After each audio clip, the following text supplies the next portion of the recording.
Nah, sebagai anak Tuhan ini sekarang kita ya, kan kalau di luar sana di luar sana orang-orang ini bisa saja bukan orang beriman. Tapi sebagai anak Tuhan bagaimana? Saudara, kita buka kitab Kejadian ya. Kitab Kejadian 17 sebagai anak Allah, sebagai anak yang telah ditebus dari dosa. Kejadian 17 ayat 1 sampai dengan ayat yang ke-8. Demikianlah firman Tuhan. Ketika Abraham berumur 99 tahun, maka Tuhan menampakkan diri kepada Abraham dan berfirman kepadanya, Akulah Allah yang Maha Kuasa. Hiduplah di hadapanku dengan tidak bercela.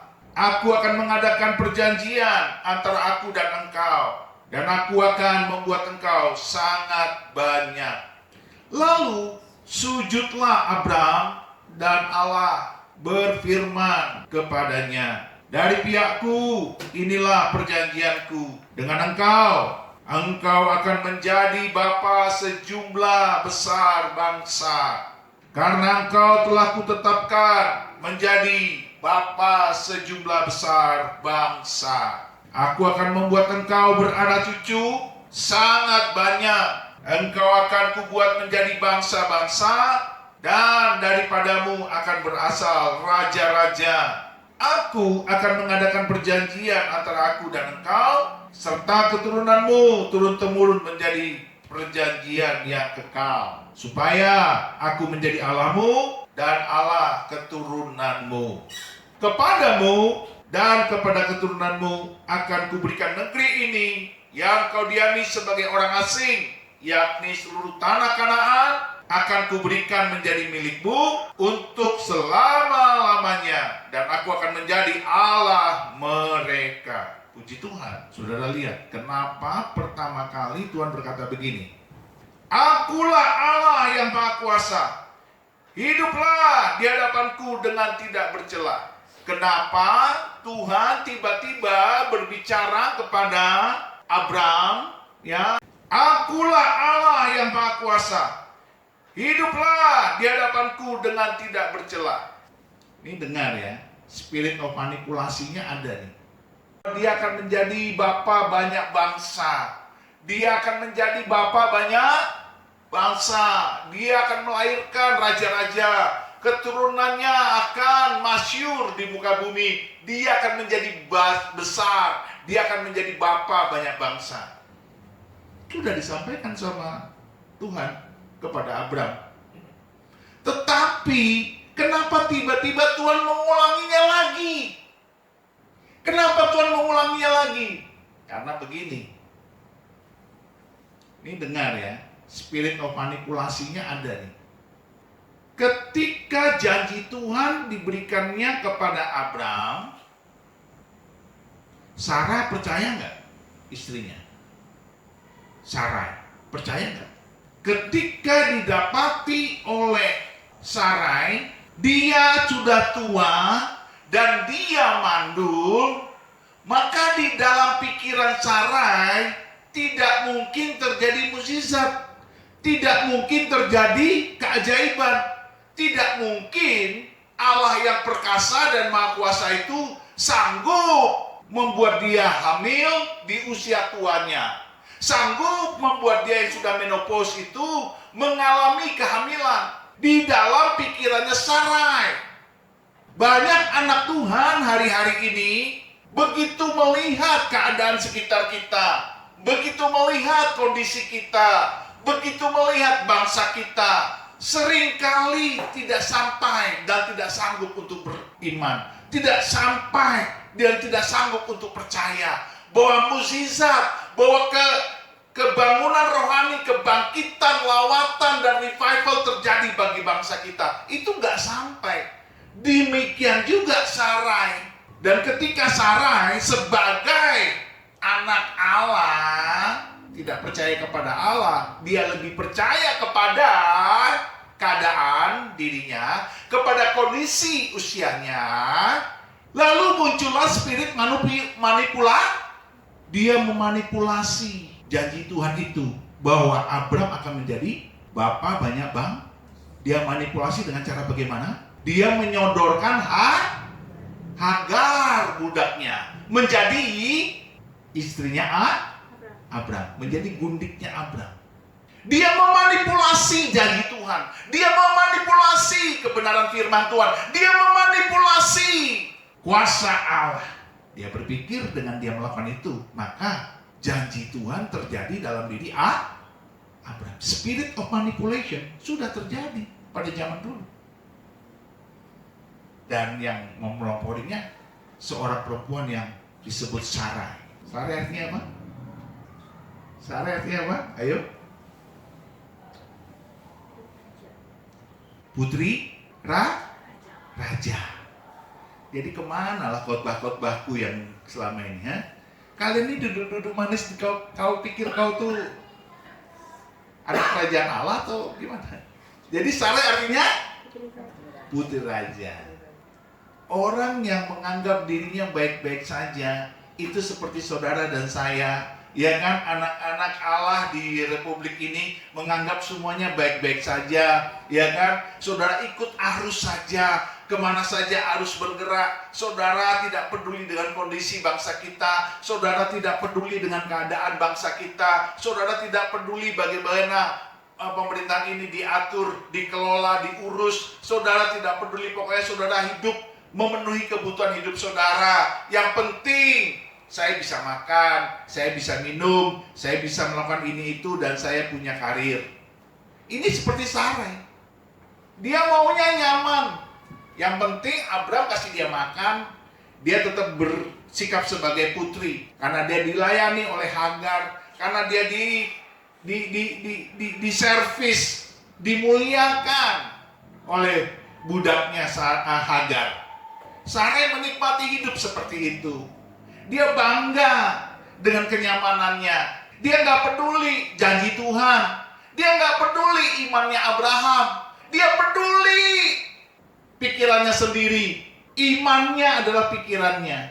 Itulah kita. Kita ini di Republik ini. Kita tidak berdoa buat bangsa kita. Kita tidak berpuasa buat bangsa kita. Kita cuma ngeluh. Kita nyinyir dengan bangsa kita, tetapi kita tidak mendoakannya. Lalu kita ini siapa? Kita seperti Sarai, Putri Raja, yang tidak melakukan apapun, tapi merusak rencana Tuhan, menghancurkan rencana Allah di dalam diri Abram dengan spirit manipulasi. Dan itu dipakai oleh pemimpin kita untuk melanggengkan spirit manipulasi itu. Karena dilihatnya oleh para pemimpin kita itu, rakyatnya itu gampang dimanipulasi. Karena rakyatnya tidak peduli, tidak mendoakan, tidak berpuasa buat bangsa ini.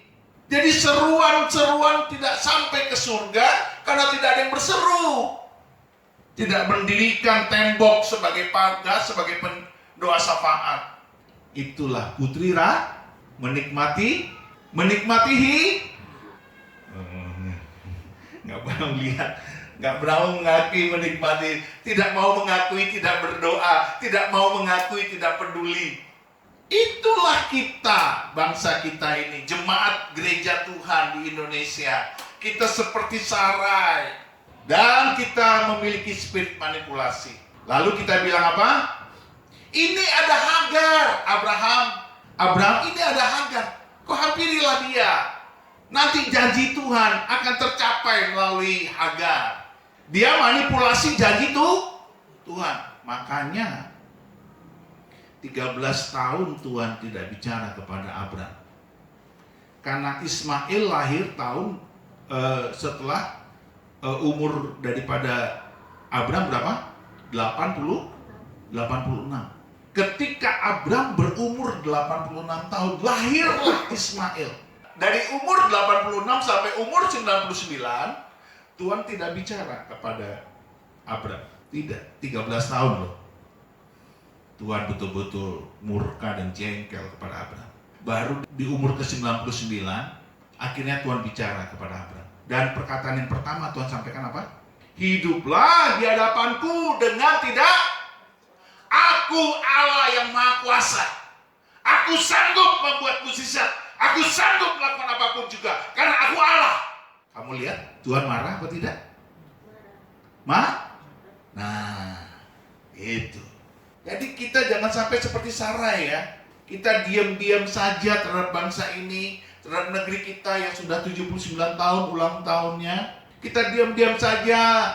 Kita nggak peduli. Saudara perhatikan, mungkin engkau baik-baik saja kondisimu.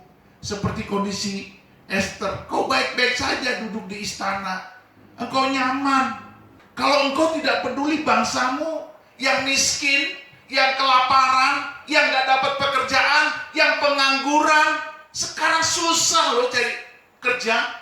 Dan semakin banyak orang miskin loh di republik ini. Engkau tidak peduli. Dan engkau seperti Sarai, putri raja, yang maunya dilayani, yang maunya diservis, yang maunya diperlakukan istimewa. Bahkan engkau melakukan spirit of manipulation. Engkau melakukan manipulasi dengan mengabaikan semua janji-janji Tuhan, firman Tuhan, kebenarannya.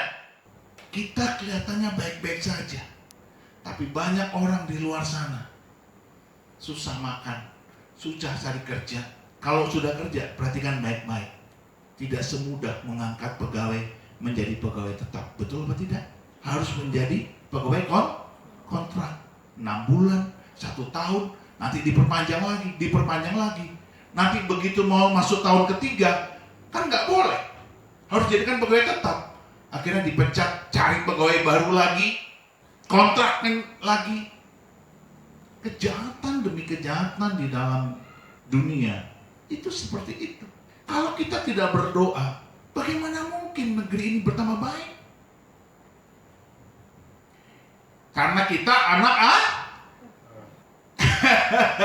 karena kita anak harus peduli. Jangan seperti Sarai menggagalkan rencana Allah kepada Abraham, yang menggagalkan janji Allah kepada Abraham. Makanya Tuhan ketika bicara kepada Abraham, Tuhan bilang apa? Akulah Allah yang maha kuasa. Hiduplah di hadapanku dengan tidak bercela. Siapa di sini yang meragukan kuasa Allah? Ayo, puji Tuhan, nggak ada. Siapa di sini yang hidupnya tidak bercela? Nggak berani angkat tangan. Tapi kalau pujian penyembahan angkat tangan. Saudara, hiduplah dengan tidak bercela di hadapanku, kata Allah. Setelah itu, apa yang terjadi? Langsung Tuhan bilang apa? Namamu bukan lagi Abraham, tapi Abraham. Sarai bukan lagi Sarai, tapi Sarah. Sarah artinya apa? Wanita. Jadi kemana aja khotbah aku nih? Sarai artinya wanita perkasa seperti Wonder Woman, Catwoman. Wanita bijak. Aduh, ini khotbah udah bagus-bagus didoain sama pendeta gembalanya, jemaatnya. Aduh, ampun deh. Wanita bijak. Abraham, bapak banyak bangsa. Kalau Abraham artinya apa? Abraham. Kalau Abraham artinya apa? Aduh. Ya udah, gak usah ditanya-tanya lagi lah. Nanti tambah banyak dosanya. Oke, jadi dari sini saudara sudah menangkap pesan Tuhan bahwa spirit of manipulation itu pun juga ada dalam diri gereja Tuhan. Amin. Ketika gereja Tuhan bertindak berlaku seperti putri raja yang menganggap semua baik-baik saja, yang menganggap semuanya tidak mengganggu, yang menganggap kondisi normal saja. Saya puji Tuhan diberikan hati oleh Bapa di sorga menangisi bangsa ini. Saudara tahu nggak? Kadang-kadang kalau saya lagi berdoa, saya duduk begitu, saya bisa menangisi lansia-lansia yang sudah uzur, nggak diurus, lalu mereka sakit. Saya nangis, saudara, dalam doa saya. Saya ngebayangin lansia-lansia. Lalu saya ngebayangin anak-anak muda yang susah cari pekerjaan. Saya bukan hanya ingat anak-anak saya yang lagi susah cari pekerjaan, tapi saya menangisi juga anak-anak muda lain. Sedih. Jadi artinya apa? Bangsa kita ini sedang mengalami ini. Sedang mengalami kemunduran. Ini bangsa yang sedang kaya, tapi kita sedang mundur. Ya, menangis, orang-orang sakit yang begitu susah mendapatkan pengobatan yang terbaik. Beberapa bilang, puji Tuhan Pak, BPJS kita sekarang sudah bagus. Iya, tapi ada beberapa yang tidak mengalami perawatan. Dan semuanya itu banyak, saudara. Orang-orang yang di pelosok. Kalau saudara pernah tinggal di pelosok, saudara mengerti maksud saya? Dan ini adalah doa kita, bahwa kita tidak lagi seperti Sarai yang melakukan spirit manipulasi. Kita tidak ada, dan dia tidak masuk di situ. Kalau kita bekerja, bekerjalah dengan baik dan benar. Kalau kita bekerja, bekerjalah dengan jujur. Kalau iya, katakan iya. Kalau tidak, katakan tidak. Gitu. Jangan malu untuk menyatakan kebenaran, walaupun itu pahit. Dan harganya memang lumayan. Kita akan bayar harga itu. Tapi Tuhan akan bela saudara. Hari ini biarlah negeri kita doakan terus bertambah baik. Pemimpin kita yang sudah terpilih pun menjadi presiden, biarlah punya takut akan Tuhan. Kita jangan mundur untuk berdoa dan berpuasa. Jangan lemah, jangan abai, jangan melakukan manipulasi. Karena nanti Tuhan bilang apa? Celakalah yang mengatakan kejahatan itu baik, yang menyatakan gelap itu terang, yang menyatakan pahit itu manis. Celakalah. Hati-hati saudara. Jadi kita tidak mau berdiri seperti itu. Mari kita bangkit berdiri. Bapa, di dalam nama Tuhan Yesus kami bersyukur pada sore malam hari ini. Kau jelikan mata rohani kami supaya kami melihat kebenaran firman-Mu, supaya kami berdiri sebagai pagar bagi bangsa kami. Kasihanilah dan ampunilah kami Tuhan.